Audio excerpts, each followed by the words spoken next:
જંત્રાખડી ગામની એક બાળા સાથે આથી 2 વર્ષ પહેલાં જે બનાવ બનેલો તેની કોડીનાર પોલીસ સ્ટેશનમાં ફરિયાદ 707/22 લેવાયેલી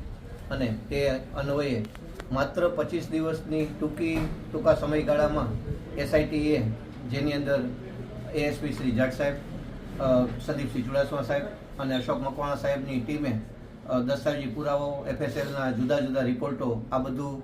એસપી શ્રી મનોજસિંહ જાડેજા સાહેબના માર્ગદર્શન હેઠળ મેળવી અને નામદાર કોર્ટમાં રજૂ કરી દીધેલ અને આ કામગીરી દરમિયાન જે પુરાવાઓ આશરે 55 જેટલા નામદાર કોર્ટમાં રજૂ કરેલ. એફએસએલ અને સાંયોગિક પુરાવાના આધારે અને મેળવેલ ડોક્યુમેન્ટના આધારે જે સાક્ષીઓ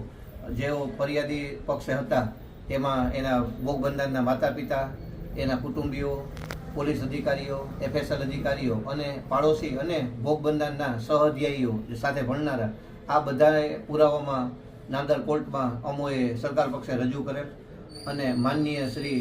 હર્ષ સંઘવી સાહેબ અને કાયદા મંત્રી શ્રી અને ડાયરેક્ટર ઓફ પ્રોસિક્યુશન આ બનાવ બાબતે સતત ચિંતિત રહેતા અને આ બાબતે સત્વરે કામગીરી કરવા માટે સતત માર્ગદર્શક રહેતા તેઓની બધાના નેજા તળે આ કેસમાં પોક્સોમાં જે સરકારની જે એની યોજનાઓ અને એની જે પોલિસી છે એ અન્વયે આ કેસ ઝડપથી ચાલે અને આરોપીને મહત્તમ સજા મળે તે માટે અમારો પ્રયાસ રહેલ અને જિલ્લા સરકારી વકીલ તરીકે અમોએ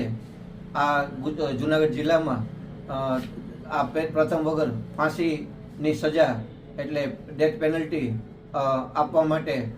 જે પુરાવો રજૂ કરેલ તે નામદાર કોર્ટે ગ્રાહ્ય રાખેલ અને rarest of the rare case ગણી અને આ કેસની અંદર આરોપી શામજી ભીખા સોલંકીને